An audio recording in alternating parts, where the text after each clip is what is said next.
My dear friends, welcome back to my channel. Here we are going to start the topic demand analysis. Let's begin. Demand means desire to buy, willingness to pay, and ability to pay. It means a consumer has some desires to buy something and willingness to pay and ability to pay. यानी कि उसके पास अपनी एक इच्छा है, payment करने के लिए एक तीव्र शक्ति है और वो उसके पास क्षमता भी है कि वो पे कर सके. Demand function is the function of price, function of price of related good, income, tastes and future expectation. The types of demand function is individual demand function or market demand function. Whenever we talk about the individual firms, then it means that it is the individual demand, and individual demand functions consider only the price of related goods, income, tastes and future expectation, whereas the market demand function takes the whole market demand curve. It is the summation of individual demand of the firms. It takes into consideration the function of price of related good, income, tastes, future expectation with size of population, एक area में कितनी population है, that season and the distribution channels. Types of demand, there are various types of demand, that is the individual demand for the individual firms, for the whole market, that is the market demand. If we demand for the goods at a particular price or various prices, then it is means it is a price demand. Income demand, whenever we demand for the goods at different income levels, then it is the income demand. Cross elasticity demand, when we buy something on the basis of change in the price of related goods. Joint demand, it means whenever we buy, the another commodity will have to be buy, so that it is a joint demand. Composite demand, when the commodity has several uses, like milk or any other thing. Derived demand, that is arise because of the demand of some other commodity called parent product. जब parent product की demand बढ़ेगी तो उसकी अपने आप automatically demand बढ़ेगी, that is derived demand. Autonomous demand, जो कि अपने आप से arise on its own, अपने आप से arise हो जाती है. Short run demand, that is for the short period. Long run demand, that is for the longer period. And the quantity demand, what is the difference between the demand and quantity demand? Demand means desireness, willingness to pay and ability to pay, whereas the quantity demand is the demand for a particular quantity at a particular price. Factors and their relation, if we talk about the price with the relation of demand, then there is an inverse relationship between the demand. In economics, there is only two demand, there is only two type of relation, direct and inverse. जहाँ पर direct relationship हो रहा हो तो वो positive relationship है, और जहाँ पर इनवर्स रिलेशनशिप हो रहा हो, that is the indirect relationship, inverse relationship. Sorry, price of related goods supplementary goods में डायरेक्ट हो जाती है, और जबकि हमारी कॉम्प्लीमेंट्री गुड्स में जो एक दूसरे को कॉम्प्लीमेंट करते हैं, वहां पर हमारी इनवर्स हो जाती है. नॉर्मल गुड्स के केस में अगर हमारी इनकम बढ़ रही है तो डिमांड भी बढ़ेगी, that means income and demand have positive effect. And inferior goods के केस में इनकम अगर हमारी बढ़ रही है तो हमारी डिमांड भी घट जाएगी, that is means it has a negative effect. Income, in the case of giffen goods, it has a positive effect because they are giffen goods. Giffen goods का paradox ये कहता है कि प्राइस बढ़ेगा तो डिमांड भी बढ़ेगी, और डिमांड घटेगी तो प्राइस भी घटेगा. सेम इनकम बढ़ेगी तो डिमांड भी बढ़ेगी, इनकम घटेगी तो डिमांड भी घटेगी. टेस्टेस अगर हाई हो जाते हैं, अगर कस्टमर एकदम से अच्छे टेस्ट की तरफ बढ़ जाता है तो वो पॉजिटिव रिलेशनशिप है, अदरवाइज वो नेगेटिव रिलेशनशिप है. प्राइस एक्सपेक्टेशन अगर वो हाई रखता है तो डिमांड हमारी एकदम से बढ़ जाती है. जैसे कोरोना काल में हमारे पास ये था कि हमारी डिमांड बढ़ने वाली है, प्राइस बढ़ने वाले हैं, तो डिमांड भी बढ़ने वाली है. पॉपुलेशन अगर लार्ज होगी, हम ज़्यादा कंजप्शन करेंगे तो डिमांड ज़्यादा होगी। अगर कोई इंसान सेविंग्स ज़्यादा करता होगा, कंजप्शन कम करता होगा, तो डिमांड उसकी ज़्यादा होगी। Wealth of nation national income से रिलेटेड है बेटे। क्रेडिट का अगर इजी एक्सेस है तो उसकी परचेजिंग पावर बढ़ रही है, परचेजिंग पावर बढ़ रही है तो डिमांड क्या हो रही है, बढ़ रही है, इनकम बढ़ रही है। सेल्स प्रमोशन अगर कोई हाई करता है फर्म तो उसकी डिमांड को क्या कर रहा होता है, वो बढ़ा रहा होता है। सेल्स प्रमोशन ही क्यों होती है, डिमांड बढ़ाने के लिए। नेक्स्ट इज अगर गवर्नमेंट हमारी टैक्स इम्पोज कर देती है तो डिमांड क्या होती है, घट जाती है, क्योंकि हमें पता है कि उसके ऊपर हमें टैक्स देने हैं। बट वहीं अगर सब्सिडी अगर गवर्नमेंट दे रही है तो हमारी डिमांड क्या होती है, बढ़ जाती है। अगर ब्याज की दरें बहुत ज़्यादा हैं सेविंग्स की तो हमारे को क्या होती है, डिमांड हमारी बढ़ जाती है, हम उतना ही मोर कंजप्ट करने लगते हैं। लॉ ऑफ डिमांड का केस हमें अल्फ्रेड मार्शल ने दिया था। अल्फ्रेड मार्शल ने कहा था there is an inverse relationship between price and demand and ceteris paribus. Ceteris paribus means all other things remain constant. All other things means price of related good, income और हमारा test is preference और future expectations. ठीक है, अब है only two factor relationship, price और demand, और ये शॉर्ट रन में ही काम करता है, बड़े लॉन्ग रन में काम नहीं करता। प्राइस हाई होंगे तो डिमांड हमारी क्या हो जाएगी, लो हो जाएगी, और डिमांड अगर हाई होगी तो क्या होगा बेटा, डिमांड अगर हाई हो गई तो प्राइस क्या हो जाएगा, लो हो जाएगा। Okay my dear friends, based on real market data, ये रियल मार्केट को ही कैप्चर करता है, इसके अंदर सब गुड्स आते हैं बट गिवन गुड्स नहीं आता। Exceptions of law of demand is depression के केस में ये नहीं लगता, वेवलेन इफेक्ट में नहीं लगता, स्नोब इफेक्ट में नहीं लगता, कॉन्स्पिशियस नेसेसिटीज, ऐसे नेसेसिटीज जो हमें खरीदनी है उसमें नहीं लगता, नेसेसिटीज ऑफ लाइफ जैसे कि मेडिकल के आइटम्स आपको खरीदने ही खरीदने हैं तो हमारे ये लॉ ऑफ डिमांड नहीं लगता, स्पेक्यूलेशन के टाइम पे नहीं लगता, फ्यूचर एक्सपेक्टेशन अबाउट प्राइस पे लगता। डिमांड कर्व हमेशा हमारी नेगेटिवली स्लोप्ड होती है, वाई, देखो यहाँ पर होता है हमारा क्वांटिटी डिमांड और यहाँ पर होता है हमारा price. When ever demand curve हम शो करेंगे तो डिमांड कर्व हमेशा क्या होगी, नीचे की तरफ गिर रही होगी, from left to right, left to right की तरफ नीचे गिर रही होगी। ठीक है, और हमारा डिमांड कर्व ही हमारा ए आर के बराबर होता है, यानी कि D C is equal to average revenue, और एवरेज रेवेन्यू भी क्या होगा, फिर हमारा नीचे की तरफ गिर रहा होगा। प्राइस हमारा यहाँ पर इंडिपेंडेंट फैक्टर होता है और डिमांड हमारा डिपेंडेंट फैक्टर होता है। प्राइस हमारा ओ वाई एक्सिस पे होता है और डिमांड हमारा ओ एक्स एक्सिस पे पाया जाता है। मार्केट डिमांड कर्व समेशन होता है of all individual demand curve, ये तो मैंने आपको बता ही दिया। अब डिमांड कर्व नीचे गिरती क्यों है, सबसे पहले है law of diminishing marginal utility. Law of diminishing marginal utility कहता है कि एक टाइम पर आकर किसी की भी यूटिलिटी, किसी का भी सेटिस्फेक्शन नीचे की तरफ गिर जाता है तो वो होता है law of diminishing marginal utility. Income effect ये कंसीडर नहीं कर रहा था, इसकी वजह से इनकम इफेक्ट क्या कहता है कि इनकम बढ़ेगी तो प्राइस भी, डिमांड भी बढ़ेगी, तो इनकम इफेक्ट इसने कंसीडर नहीं किया। सब्स्टिट्यूशन इफेक्ट क्या कहता है कि अगर प्राइस एक का बढ़ेगा तो दूसरे की डिमांड भी बढ़ जाएगी, इसलिए सब्स्टिट्यूशन इफेक्ट को भी इसने नहीं लिया। Change in number of consumer को इसने कंसीडर नहीं कर रहा, जितने कंज्यूमर बढ़ेंगे डिमांड भी तो उतनी बढ़ेगी, लेकिन ये नहीं ले रहा, इसलिए डिमांड कर हमारी नीचे गिर जाती है। और किसी भी कमोडिटी के मल्टीपल यूजेस भी हो सकते हैं, इसीलिए भी हमारी डिमांड कर नीचे गिरती है, इस चीज को इसने कंसीडर ही नहीं करा, इन्हीं की वजह से ये डिमांड कर फॉल हुई है। एक होता है बेटे मूवमेंट और एक होता है शिफ्ट। मूवमेंट होता है जब कोई भी डिमांड कर्व एक ही जगह पे एक फैक्टर की वजह से मूव कर रही हो। मान लीजिए कि प्राइस वही है पर क्वांटिटी बढ़ रही है, तो यहाँ से Q1 से Q2 पे आया, Q2 से Q3 पे आया, लेकिन प्राइस हमारा वही रहा, तो ये हमारा क्या है, मूवमेंट है।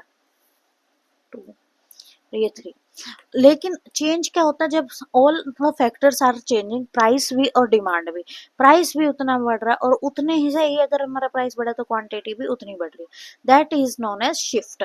ये क्या है बेटे, शिफ्ट। ठीक है, ये सेम कर्व पे होता है और ये डिफरेंट कर्व पे होता है। इसके अंदर जो हमारे घुमाव होता है वो एक्सपेंशन या कॉन्ट्रैक्शन होता है, या तो एक्सपेंड हो रही होती है, हमारी डिमांड कर्व आगे की तरफ बढ़ रही होती है या फिर पीछे की तरफ आ रही होती है। ठीक है, या तो इतनी आ जाएगी इतनी आ जाएगी, तो ये डिमांड कर्व पीछे की तरफ आ रही होती है तो कॉन्ट्रैक्शन होता है, अदरवाइज क्या होता है, ये एक्सपेंशन होता है। और इसके अंदर या तो राइट वर्ड की तरफ मूव कर रही होगी या फिर लेफ्ट वर्ड की तरफ मूव कर रही होगी। राइट वर्ड की तरफ करेगी तो वो फेवरेबल है, और लेफ्ट वर्ड की करेगी तो ये अनफेवरेबल है, ये नहीं माना जाता। ये प्राइस से ही रिलेटेड होता है और इसमें प्राइस कांस्टेंट होता है और अदर फैक्टर चेंजेस लेकर आते हैं। अदर फैक्टर जैसे कि income, price of related goods, tastes और प्रेफरेंस, ये सब। शिफ्ट इन डिमांड कर्व, अगर बायर इंक्रीज होंगे तो बेटे डिमांड भी इंक्रीज होगी, तो ये सेम रिलेशनशिप बनाता है। इनकम इंक्रीज होगी तो डिमांड भी इंक्रीज होगी, ये भी सेम रिलेशनशिप बनाता है। प्रेफरेंस इंक्रीज होगी तो डिमांड भी इंक्रीज होगी, तो ये भी सेम रिलेशनशिप बनाता है। एक्सपोर्ट्स ज्यादा कर रहे हैं तो हमारी डिमांड ज्यादा बढ़ रही है, तो भी ये सेम है केस। फ्यूचर एक्सपेक्टेशन पे प्राइस ज्यादा मान के चल रही है तो डिमांड ज्यादा बढ़ेगी, ये भी सेम केस है। सब्सटीट्यूट गुड्स, एक गुड्स के बदले दूसरे गुड खरीद लिए तो सब्सटीट्यूट गुड्स है, तो भी। बट कॉम्प्लीमेंट्री के केस में ये नेगेटिव हो जाता है, इन्वर्स हो जाता है। अगर कॉम्प्लीमेंट्री गुड्स के डिमांड बढ़ रही है तो इसकी डिमांड क्या हो जाएगी, घट जाएगी, इसकी डिमांड घट जाएगी। ठीक है। Elasticity of demand, elasticity of demand means qualitative statement. ये क्वांटिटेटिव स्टेटमेंट है किसकी, सेंसिटिविटी की। सेंसिटिविटी मीन्स एक रिस्पॉन्सिवनेस या एक डिग्री ऑफ रिस्पॉन्स। ये फॉर्मुलेट करती है गवर्नमेंट पॉलिसीज और टैक्सेशन पॉलिसीज में। ये पॉजिटिव भी हो सकती है और नेगेटिव भी हो सकती है।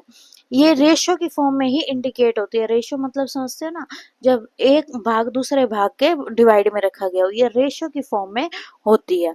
इसका फॉर्मूला होता है percentage change in the quantity demand upon में percentage change in the price, percentage change in the price. अगर तो प्राइस तो इलास्टिसिटी ऑफ डिमांड है तो price, income elasticity of demand है तो percentage change in quantity demand upon में percentage change in income. अगर ये टेस्टिस से है तो टेस्टिस, अगर ये फ्यूचर एक्सपेक्टेशन है तो फ्यूचर एक्सपेक्टेशन, अगर ये पॉपुलेशन साइज से है तो पॉपुलेशन साइज, और अगर ये सीजन से है तो सीजन। अब प्राइस इलास्टिसिटी ऑफ डिमांड, अगर इलास्टिसिटी ऑफ डिमांड के सबसे पहले आप टाइप्स देख लो। सबसे पहले है ये प्राइस इलास्टिसिटी, फिर इनकम इलास्टिसिटी, फिर क्रॉस इलास्टिसिटी। क्रॉस इलास्टिसिटी में ये आपकी सब्स्टिट्यूशन इलास्टिसिटी आ जाएगी, और एडवर्टाइजमेंट इलास्टिसिटी। प्राइस इलास्टिसिटी के लिए same formula, percentage change in quantity demand upon में परसेंटेज चेंज इन प्राइस। ये हमेशा नेगेटिव होता है। Why so, because there is an inverse relationship between price and demand. Okay. Price run हमेशा short run में काम करता है, क्योंकि लॉ ऑफ डिमांड हमारा किसमें था, शॉर्ट रन में था। ठीक है।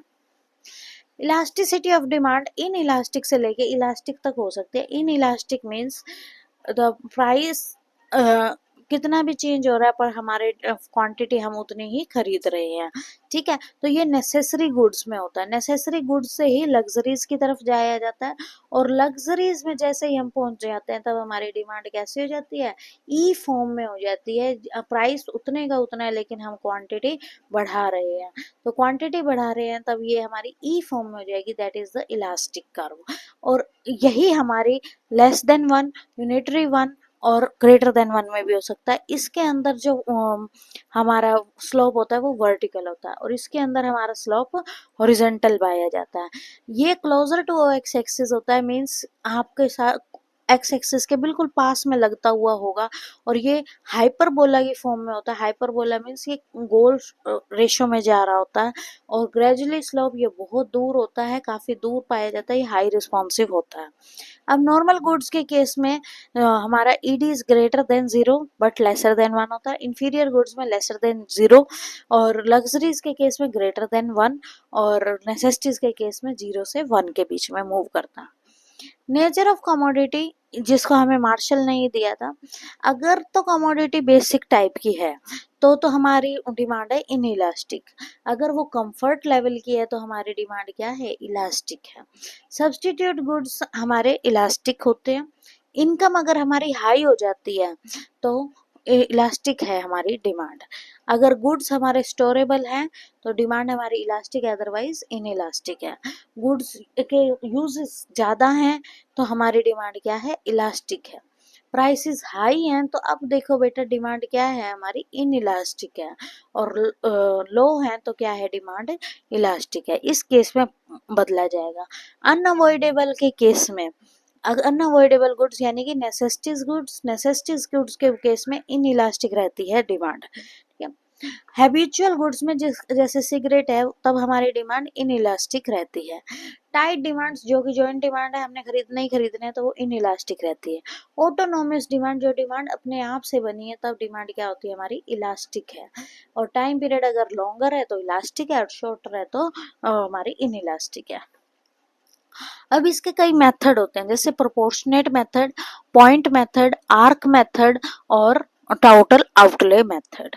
प्रोपोर्शनेट मेथड हमें मार्शल ने दिया था। ये अरिथमेटिकल और मैथमेटिकल फॉर्मूला है जिसके अंदर percentage change in quantity demand upon में परसेंटेज चेंज इन प्राइस होता है। इसका नेगेटिव ही फॉर्मूला होता है और हमेशा पीईडी क्या होती है नेगेटिव होती है। पॉइंट इलास्टिसिटी ऑफ मेथड में ये हमारा ग्राफिकल रिप्रेजेंटेशन है। जब हम इलास्टिसिटी ऑफ डिमांड इस तरीके से बनाते हैं तो एक ऐसा पॉइंट खोजा जाता है, एक फाइनाइट पॉइंट होता है जहाँ इलास्टिसिटी हमारी किसके इक्वल होती है 1 के, और अपर सेगमेंट और लोअर सेगमेंट को डिवाइड कर दिया जाता है। इसमें याद रखना लोअर सेगमेंट ऊपर रखा जाता है न्यूमरेटर में और अपर सेगमेंट नीचे रखा जाता है।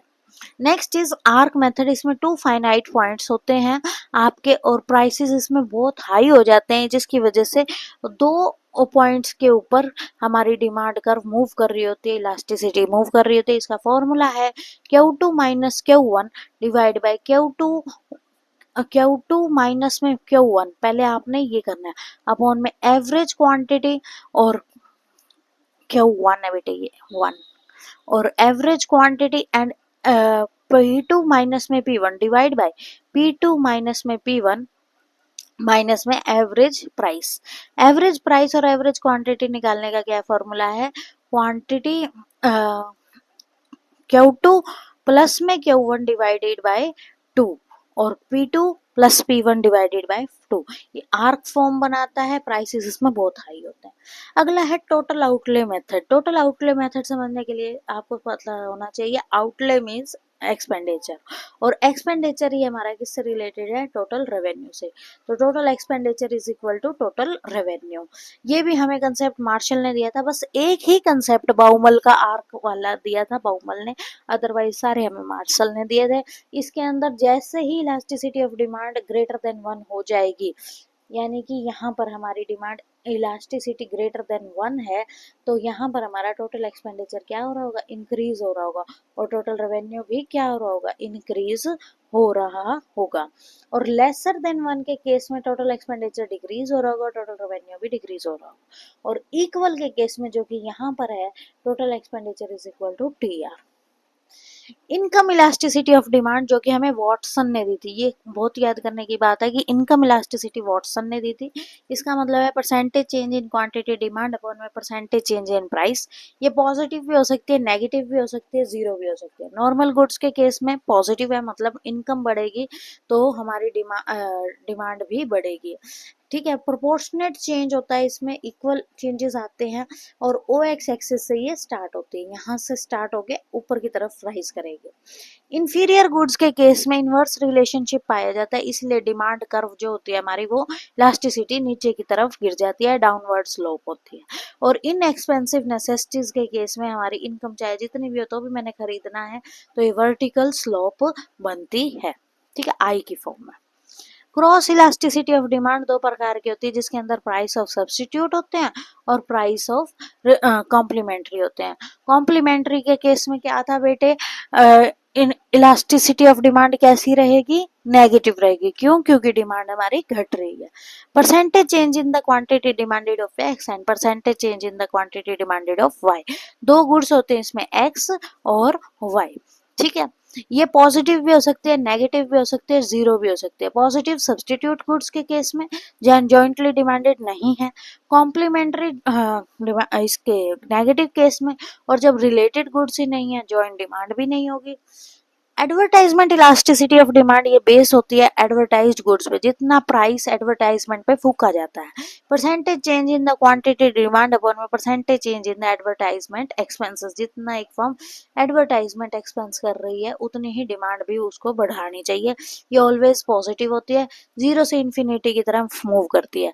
जब जीरो से इन्फिनिटी की तरफ मूव करेगी, जीरो में तो कोई रिलेशन नहीं पाया जाता, ग्रेटर देन वन में हाई रिलेशन पाया जाता है, लेसर देन वन में लेस प्रोपोर्शनेट मिलता है, इक्वल टू वन में सेम प्रोपोर्शन, और इन्फिनिटी में तो डिमांड बढ़ रही है, एडवर्टाइजमेंट एक्सपेंसेस में कोई चेंज नहीं है। फैक्टर्स अफेक्टिंग डिमांड, कई अलग डिमांड के फैक्टर्स होते हैं जो इसको इफेक्ट कर सकते हैं, जैसे कि non durable consumer goods, durable goods, producer goods. Producer goods वो गुड्स होते हैं जो कि फाइनल कंजप्शन के लिए नहीं होते, अभी वर्क इन प्रोसेस होते हैं। Price of substitutes, price of complementary, demographics, किसी भी कंज्यूमर की एज जेंडर भी पॉइंट आउट करता है। लॉन्ग टाइम यूसेज, किसी भी गुड्स की लॉन्ग टाइम यूसेज, रिप्लेसेबल, उसको रिप्लेस करने की cost, special facility, high advancement, अगर टेक्नोलॉजी बढ़ रही है तब डिमांड में क्या फर्क आएगा, प्रॉफिट ज्यादा कमाना है तब क्या आएगा, consumption norms, growth prospects of industry, किसी भी इंडस्ट्री जो ग्रोथ प्रोस्पेक्ट्स लेकर चल रही है उसकी डिमांड कैसी है, ये भी फर्क पड़ता है। क्रेडिट फैसिलिटीज कैसी हैं और उस कमोडिटी के यूजेस कितने हैं। डिमांड फोरकास्टिंग, फोरकास्टिंग मतलब ही होता है फ्यूचर इवेंट्स का प्रेजेंट में, आज के समय में रहकर एक एस्टिमेट लगाना। ये बेस्ड होता है पास्ट पे।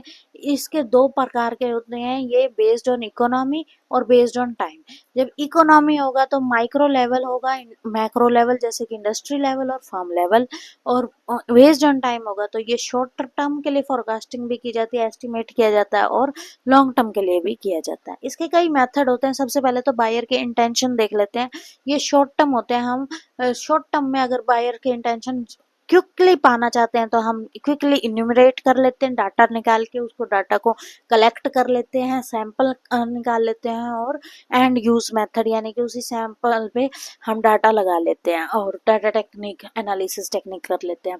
अगर ये भी नहीं हो रहा तो हम सेल्स वाले लोगों से सब्जेक्टिव टर्म पे पूछ के आते हैं कि डिमांड बढ़ेगी या नहीं बढ़ेगी, ये सेल्स मैन देते हैं। ये डिपेंड करता है उनकी एक्यूरेसी और उनके विजन पे, ये भी एक प्रकार से शॉर्ट टर्म होता है। बट लॉन्ग टर्म के लिए हम एक्सपर्ट ओपिनियंस मेथड लेते हैं, जो कि ऑल फैमन ने कहा था कि डेल्फी मेथड का आप यूज करो। डेल्फी मेथड में एक पैनल बिठाया जाता है और उनसे ये पूछा जाता है डिमांड फोरकास्ट कीजिए आप, डिमांड बढ़ेगी या नहीं बढ़ेगी। वो ब्रेनस्टॉर्म करते हैं और आपको बता देते हैं। कई बार स्टेटिस्टिकल मेथड भी, मैथमेटिकल फॉर्मूला भी यूज कर लेते हैं, जैसे रिग्रेशन, ट्रेंड प्रोजेक्शन, ग्राफिकल और least square method, trend method. और कभी कभी हम कंट्रोल्ड एक्सपेरिमेंट भी करते हैं, एक सिचुएशन सर्टेन डिटरमिनेंट्स पे ही बेस होता है, एक सिचुएशन पे होता है। बैरोमेट्रिक में जो हम एक ना स्टैंडर्ड फिक्स कर लेते हैं जो आज के टाइम पे प्रेजेंट है, और उसके ऊपर हम डिमांड फोरकास्ट करते हैं। कंसिडेंटल इंडिकेटर्स भी होते हैं, लीडिंग जो कि हमें दिखा रहे होते हैं कि डिमांड बढ़ रही है, और लैगिंग जो हमें दिखा रहे होते हैं कि डिमांड घट रही है। Thank you guys, thank you everyone. Like, share and subscribe my channel.